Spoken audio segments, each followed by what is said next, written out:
नमस्कार दोस्तों, आप सभी का बहुत-बहुत स्वागत है आईटी ज्ञान में। दोस्तों फर्स्ट ऑफ ऑल आप सभी का बहुत-बहुत धन्यवाद मेरे एज्योरी सीरीज़ को इतना ज़्यादा प्यार देने के लिए। बहुत सारे लोग मुझसे कॉन्टैक्ट कर रहे हैं ईमेल पर और बहुत सारे लोगों ने इंस्टाग्राम पे कॉन्टैक्ट किया है, क्वेश्चन पूछ रहे हैं। मैंने सभी का रिप्लाई किया है, अगर आपका रिप्लाई नहीं कर पाया हूँ तो उसके लिए क्षमा चाहता हूँ। बहुत सारे कमेंट आए थे, सभी का रिप्लाई मैं लगभग कर रहा हूँ। मुझे लगता है मैंने 90% से ज़्यादा लोगों का रिप्लाई किया है। तो अगर आपको कोई डाउट हो तो आप क्वेश्चन पूछ सकते हैं मुझसे, आप मुझे मेल कर सकते हैं। मेल पे मैं ज़्यादा रिप्लाई करता हूँ और इंस्टाग्राम पे भी करता हूँ, बट मेल पे मैं हमेशा अप टू डेट रहता हूँ।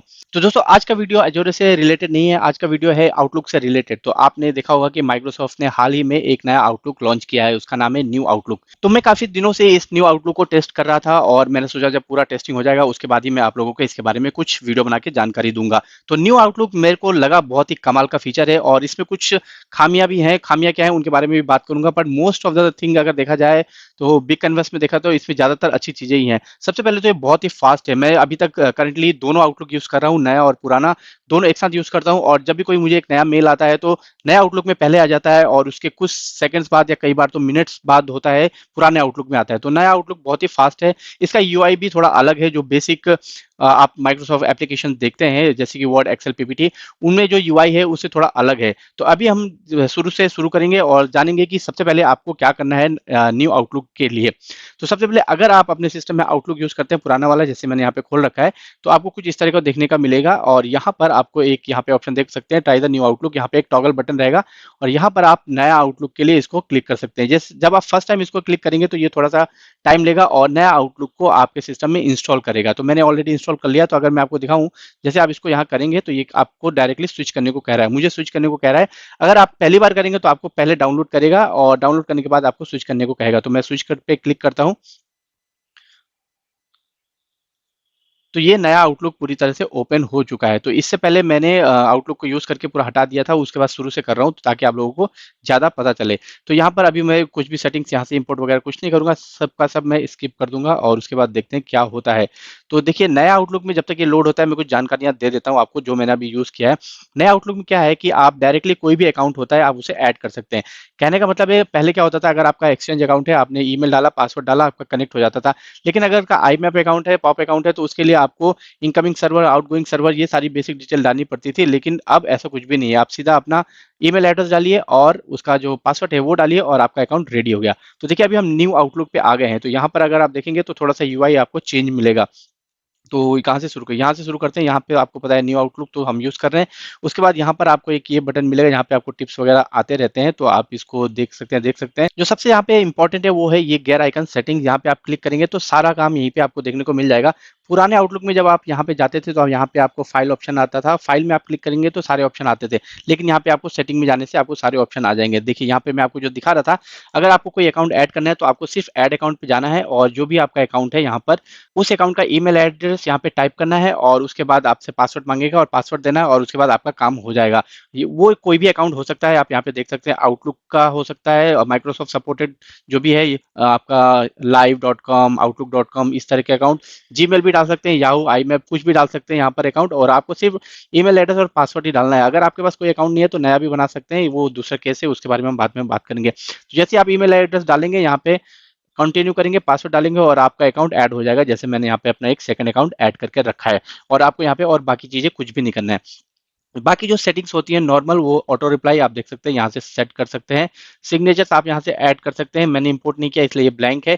कैटेगरी वगैरह कर सकते हैं। मोबाइल डिवाइस में जाएंगे तो यहाँ पे आप अपना जो भी डिवाइसेस है उसको ऐड कर पाएंगे, जो ऐड है वो देख भी पाएंगे। सेकंड ऑप्शन अगर यहाँ पे जनरल की बात करें तो जनरल में आपको अपेयरेंस वगैरह बेसिक चीजें, एक्सेसिबिलिटी, सर्च, स्टार्टअप, ये सब मिल जाएगा और जो कि बहुत ही बेसिक होता है वो सब आप देख सकते हैं। नेक्स्ट है मेल। हम धीरे धीरे यहाँ पे सब कुछ कवर करेंगे और जो ज्यादा इंपॉर्टेंट है उसे मैं डिटेल में बताऊंगा, जो इतना इंपॉर्टेंट नहीं है उसे मैं थोड़ा सा बता के आपको हटा दूंगा। तो उसके बाद अगर यहाँ पे बात करें तो नॉर्मल मेल में आ जाते हैं जो कि सबसे इंपॉर्टेंट है।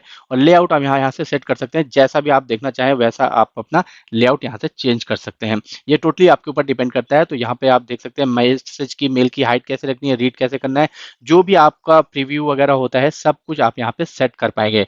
सेकंड ऑप्शन है कंपोज एंड रिप्लाई। तो यहाँ पर आपको बीसीसी ऐड करना है और फ्रॉम ऐड करना है, जैसे कि मैंने आपको बताया था पहले वीडियोज में कैसे बीसीसी ऐड करते थे। वहां पे ऑप्शंस में जाके करना पड़ता था, लेकिन यहाँ पे सारी सेटिंग आपको इसके अंदर ही मिल जाएगी। और यहाँ पे जो एक इंपॉर्टेंट चीज़ है, ये आप मेल किस फॉर्मेट में लिखना चाहते हैं, रिच टेक्स्ट, प्लेन टेक्स्ट और एचटीएमएल, वो सारे ऑप्शन यहाँ पे मिलते हैं। और कितना फॉन्ट रखना चाहते हैं, क्या रखना चाहते हैं। अगर आप आईटी सपोर्ट में हैं तो कई बार आपके जो यूजर्स हैं वो इस बारे में आपसे जानना चाहते हैं, आपसे क्वेश्चन पूछते हैं और कई बार चेंज करवाना चाहते हैं। तो अगर आप आईटी सपोर्ट में हैं तो आपके लिए बहुत इंपॉर्टेंट है ये सब जानना।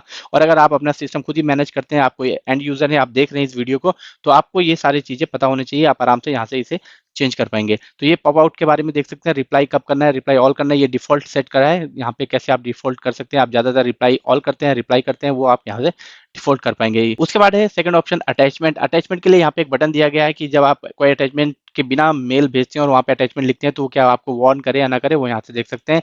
रूल आप यहाँ से क्रिएट कर सकते हैं। रूल क्रिएट करने के लिए आपको यहाँ पे बेसिक रूल नेम डालना है, कंडीशन अप्लाई करना है और रूल क्रिएट कर देना है। मैं उम्मीद करता हूँ कि रूल आपको पता होगा, नहीं पता है तो आप बताइएगा, मैं एक वीडियो बनाऊंगा। उसके बाद है स्वाइप। स्वाइप में ऐसा कुछ है नहीं आपको बताने के लिए अभी के लिए, तो इसको हटा देते हैं। उसके बाद आते हैं जंक ईमेल। जंक ईमेल आपको पता है कि यहाँ पे कैसे आप सेफ सेंडर ऐड कर सकते हैं, ब्लॉक सेंडर यूज कर सकते हैं, ऐड कर सकते हैं, डोमेन ऐड कर सकते हैं। इसके बारे में मुझे लगता है मैंने एक वीडियो बना दिया है, मुझे शायद अगर ध्यान आ रहा है तो, और अगर नहीं है तो आप मुझे बताइएगा, हम वो भी बना देंगे।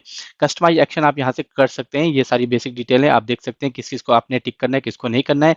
ईमेल स्ट्रिंग तो ये भी देख लेते हैं। तो यहाँ पे आप अपना प्राइमरी जो भी है उसे यहाँ पे सेट कर सकते हैं और अलियास भी ऐड कर सकते हैं। मैनेज हैंडलिंग में अगर जाएं तो यहाँ पे आपको दिखाता है mark displayed item as read and write. तो यहाँ पे बेसिक सेटिंग जो आप करना चाहते हैं वो कर सकते हैं। और उसके अलावा फॉरवर्डिंग सेट कर सकते हैं, एनेबल फॉरवर्डिंग कर सकते हैं। सब्सक्रिप्शन की बात करें तो यहाँ पर अगर आपने कोई भी सब्सक्रिप्शन ले रखा है आउटलुक का तो वो यहाँ पर आपको दिख जाएगा। इसके अलावा आप यहाँ से कैलेंडर भी मैनेज कर सकते हैं। कैलेंडर में मुझे लगता है कुछ यहाँ बताने की जरूरत नहीं है, बेसिक चीज़ें। तो यहाँ पर आप अपना जो भी आपका जो डे शुरू होता है, अगर आपका ऑफिस में यहाँ पर संडे टू थर्सडे होता है या मंडे टू फ्राइडे होता है, वो आप वगैरह आप सेट कर सकते हैं। First day of the week set कर सकते हैं हर कंट्री के हिसाब से। तो मैं मान के चलता हूँ आप इंडिया में रह रहे हैं तो इस तरीके से कर सकते हैं। अगर आप पाकिस्तान बांग्लादेश से देख रहे हैं तो आप यहाँ पर ये संडे टू थर्सडे सेट कर सकते हैं और अपना पहला दिन यहाँ पर चेंज करके जो भी आपका वीक आता है वो डाल सकते हैं। तो इस तरीके से यहाँ पे ये सारी चीज़ें मैनेज कर सकते हैं। तो पीपल की बात करें तो यहाँ पर फर्स्ट नेम लास्ट नेम आप कैसे डिस्प्ले करना चाहते हैं वो देख सकते हैं। तो बेसिक चीज़ें मैंने आपको यहाँ पर बता दी हैं, कुछ और आपको चाहिए तो यहाँ पे सर्च करके आप उसे जान सकते हैं। नेक्स्ट ऑप्शन आपको यहाँ पे एक नोटिफिकेशन मिल जाता है, जैसे कि पहले आपको आउटलुक में मिलता था लेकिन वो नीचे रहता था, तो यहाँ पे ऊपर आ जाएगा, आपको नोटिफिकेशन मिल जाएगा। इसके अलावा इस ऑप्शन की बात करें तो माई डे, जैसे कि कैलेंडर में आप देखना चाहते हैं कि आपका दिन आज कैसे जा रहा है, क्या क्या है, टू डू लिस्ट है, वो सब यहाँ पे देख सकते हैं। इसके अलावा यहाँ पर आए तो यहाँ पे सिर्फ आपको एक होम का बटन मिलता है और यहाँ पे ये सारी चीज़ें रहती हैं। इसके अलावा अगर आप व्यू में जाएंगे तो आपको कुछ और चीज़ें मिल जाएंगी और यहाँ पे आप राइट क्लिक करके यहाँ पे बेसिक जो क्लासिक लेआउट है रिबन उसे देख सकते हैं या सिंप्लीफाइड देख सकते हैं। तो देखिए यहाँ पे आपको सिर्फ इतना ही मिलेगा। अगर आप इसे कंपेयर करेंगे पुराने आउटलुक से, आप पाएंगे कि यहाँ पे बहुत सारी चेंजेस हो चुकी हैं। तो ये सारी चीज़ें आपको, मैं उम्मीद करता हूँ कि आपको पता होगी, सिर्फ मैं आपको दिखा रहा हूँ। तो यहाँ से अगर हेल्प में जाएंगे तो यहाँ पे आपको कुछ ऑप्शंस मिलेंगे और यहाँ पे आपको गो टू क्लासिक आउटलुक में जाने का ऑप्शन मिलता है, जो कि आपका बेसिक आउटलुक है जो आप पहले यूज करते थे। तो वहाँ पे कभी भी जाना है आप इसे सर्च कर सकते हैं या फिर इसे टर्न ऑफ भी कर सकते हैं, आपको दोनों ऑप्शन यहाँ पे मिल जाएंगे। उसके अलावा अगर यहाँ पे हम इसको बड़ा छोटा करना चाहते हैं पेन को, तो यहाँ से आप कर सकते हैं और यहाँ पर जो आपको बाकी के एप्लीकेशन मिल रहे हैं वो यहाँ से आप उनको मैनेज कर सकते हैं। तो न्यू आउटलुक बहुत ही ईजी है। आपको इसमें एक चीज़ और बताना था कि अगर आप कोई अकाउंट ऐड करना चाहते हैं तो यहाँ से डायरेक्टली भी इसे कर सकते हैं बिना सेटिंग में जाए। और एक इंपॉर्टेंट चीज़ आपको बतानी है, अगर आप कॉर्पोरेट में इस आउटलुक को यूज़ करते हैं तो कई बार ऐसा होता है कि आपको शेयर्ड मेल बॉक्स ऐड करना होता है। तो पहले हम ट्रेडिशनल मेथड जो था हमारा क्लासिक आउटलुक में, उसको उसमें आपको शेयर मेल बॉक्स ऐड करने के लिए आपको फाइल में जाना पड़ता था और वहां से आप अकाउंट सेटिंग में जाके इसको ऐड कर सकते थे, लेकिन यहाँ पे वैसा नहीं है। तो यहाँ पे आपको शेयर मेल बॉक्स ऐड करने के लिए क्या होगा, अगर आपका माइक्रोसॉफ्ट का इंटरप्राइज अकाउंट है तो वहां पर जब आप आउटलुक ऐसे यहाँ पे देखेंगे अकाउंट पे, तो यहाँ पे आप राइट क्लिक करेंगे तो वहाँ पे ऑप्शन आएगा ऐड शेयर्ड मेल बॉक्स। तो इसमें नहीं आएगा क्योंकि ये मेरा लाइसेंस वर्जन नहीं है, मैं फ्री अकाउंट चला रहा हूँ और यहाँ पर मेरे पास माइक्रोसॉफ्ट 365 का लाइसेंस नहीं है। और अगर लाइसेंस अकाउंट होगा तो यहाँ पे आपको ऐड अकाउंट मैनेज अकाउंट के साथ ही add shared mail box account भी देखने को मिलेगा। मैं आपको यहाँ पर कहीं पर स्क्रीनशॉट में दिखा दूंगा, जो मेरा मेन अकाउंट है उसका स्क्रीनशॉट मैं यहाँ पे लगा दूंगा तो आपको देख पाएंगे। उसी तरीके से आप यहाँ पे शेयर्ड मेल बॉक्स जब ऐड करेंगे तो वो शेयर्ड मेल बॉक्स आपको यहाँ पर ग्रुप में ऐड होगा। नॉर्मली क्या होता था पहले, जब आप शेयर्ड मेल बॉक्स ऐड करते थे तो आपको जैसे कि आपका ये एक अकाउंट ये दिख रहा है, दूसरा यहाँ पे दिख जाएगा शेयर्ड मेल बॉक्स का अकाउंट, तो इस तरीके से आपको नीचे दिखता था। लेकिन अब यहाँ पे क्या होगा कि यहाँ पे आपको इसके अंदर ग्रुप के अंदर दिखेगा। तो ये मेरे को थोड़ा सा एक प्रॉब्लमेटिक लगा कि अगर आपको शेयर्ड मेल बॉक्स एक्सेस करना है तो बार बार उसी में आके आपको ग्रुप के अंदर जाके एक्सेस करना पड़ेगा। लेकिन पहले मेरे को बहुत आसानी होती थी यहाँ पर डायरेक्टली, अगर मैं एक अकाउंट ये यूज़ कर रहा हूँ और एक अकाउंट ये यूज़ कर रहा हूँ, तो इस तरीके से मुझे थोड़ी ईज़ी होता था। लेकिन ठीक है, यूज़ करते-करते हमें हैबिट हो जाएगी इस चीज़ की भी, तो उसके बाद ये प्रॉब्लम भी सॉल्व हो जाएगी।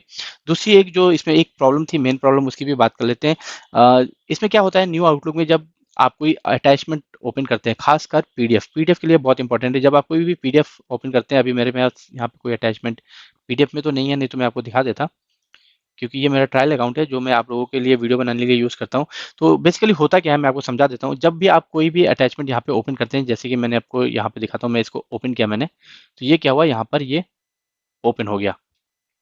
और यहाँ पर भी आपको थोड़ा-सा अलग सा लग रहा होगा, ऐसा लग रहा होगा कि ये पूरा एक्सेल में डाउनलोड क्यों नहीं हुआ? तो ये एक अलग प्रॉब्लम है, ये तो है ही, लेकिन जो मैं पीडीएफ को बताने जा रहा था वो एक डिफरेंट है और बहुत ही अलग प्रॉब्लम है। ये भी एक प्रॉब्लम है, इसको मैं बाद में डिस्कस करने वाला था, लेकिन अभी ये खुल गया तो इसके बारे में बता देते हैं। तो आपने जैसे ही एक्सेल खोला तो यहाँ पे एक एक्सेल फाइल नहीं खुली, बल्कि आपको यहाँ पर एक विंडो खुल गया, जहाँ से आपको इसे डाउनलोड करना पड़ेगा या फिर ओपन इन एक्सेल अलग से करना पड़ेगा, तब जाके आप इसे खोल पाएँगे।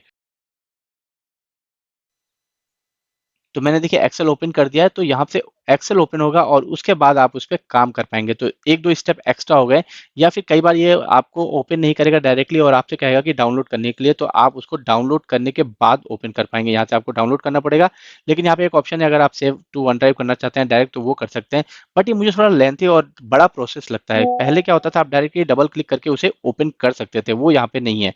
अब बात करते हैं पीडीएफ का। पीडीएफ के केस में तो इससे भी बुरा हाल है। पीडीएफ के केस में यहाँ पे क्या होता है कि जैसे कि आपके पास कोई अटैचमेंट आता है पीडीएफ में, तो यहाँ पे मेरे पास नहीं है, बट मैं आपको इसी से समझा देता हूँ कि जैसे कि आपने यहाँ पर ये पीडीएफ को ओपन करने चाहा, तो ये जैसे ही आप ओपन करेंगे, ये ऑटोमेटिकली आपको डाउनलोड का ऑप्शन देगा। यहाँ पे कोई प्रीव्यू और या कुछ खुलेगा नहीं, आपको सीधा डाउनलोड करना पड़ेगा। उस फाइल को डाउनलोड करने के बाद फिर डाउनलोड्स में जाकर, आप यहाँ पर डाउनलोड्स में जाकर अपने फाइल एक्सप्लोरर में डाउनलोड में जाकर वहां से आप उस फाइल को एक्सेस कर सकते हैं, जो कि मुझे थोड़ा अजीब और थोड़ा सा डिस्टर्बिंग लगा, क्योंकि मुझे ऐसी आदत नहीं है कि मैं बार बार फाइल को डाउनलोड करूं फिर डाउनलोड में जाके वहां पर एक्सेस करूं। मुझे तो आदत है, बस मैं इसको यहाँ पे डबल क्लिक करूं, ओपन हो जाए और मैं उसको एक्सेस कर लूं, सिंपल।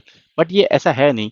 लेकिन मैं उम्मीद करता हूँ कि अभी थोड़ा कुछ अपडेट आएंगे इस न्यू आउटलुक में और उसके बाद ये चीज़ें ठीक हो जाएंगी। तो अभी जो सबसे बड़ी प्रॉब्लम लगी मुझे यही लगी, बाकी तो सब वैसे ठीक चल रहा है, बस यही एक सबसे बड़ी अटैचमेंट की ही प्रॉब्लम है। तो ये कुछ चीज़ें थी जो मैंने बहुत समय तक यूज़ किया और उसके बाद मुझे इसकी कमी और इसकी जो खासियत है वो चीज़ें पता चली। तो मुझे लगा आपको एक डिटेल वीडियो बना के इसकी जानकारी देनी चाहिए। तो अगर आप भी न्यू आउटलुक यूज़ कर रहे हैं मेरी तरह, तो आप मुझे बताइएगा आपको क्या-क्या अच्छा लगा, क्या-क्या बुरा लगा, और कोई ऐसी चीज़ है जो मैंने मिस कर दी हो, जो मुझे ना पता हो और आपको पता हो और वो थोड़ी अच्छी हो। ऐसे नहीं कि मतलब कोई भी है यहाँ पे ये ऑप्शन है, वैसा नहीं, क्योंकि ये बेसिक चीज़ तो मुझे पता है। कोई ऐसी चीज़ जो थोड़ी अलग हो, थोड़ी डिफरेंट हो और मैंने यहाँ पे डिस्कस ना की हो, तो आप मुझे ज़रूर बताइएगा। मैं नई चीज़ें जानने के लिए हमेशा उत्सुक रहता हूँ और सभी से सीखने के लिए बिल्कुल ओपन रहता हूँ। तो एक दूसरे से शेयर करके ही हम लोग सीख पाएँगे। तो आप बिल्कुल मुझे बताइएगा क्या-क्या चीज़ें रह गई हैं जो मुझे नहीं पता चली हैं अभी तक, और अगर मुझे कुछ नया चीज़ पता चलेगा तो मैं नए वीडियो में आपको बताऊँगा और कोशिश करूँगा कि मैं भी कुछ सर्च करूँ इस न्यू आउटलुक में, क्या-क्या ऐसा कुछ हिडन चीज़ें हैं अभी तक जो मुझे नहीं पता चली, क्योंकि मैंने अभी तक इस हिडन चीज़ों पे काम नहीं किया है। मैंने बेसिक डाउनलोड करके सिर्फ यूज़ किया है हफ्तों तक, और उसके बाद मैं आपको ये बता रहा हूँ। तो दोस्तों उम्मीद करता हूँ वीडियो आपको पसंद आया होगा। पसंद आया तो लाइक, कमेंट एंड सब्सक्राइब करें और हम मिलते हैं अगले वीडियो में। तब तक के लिए बाय बाय।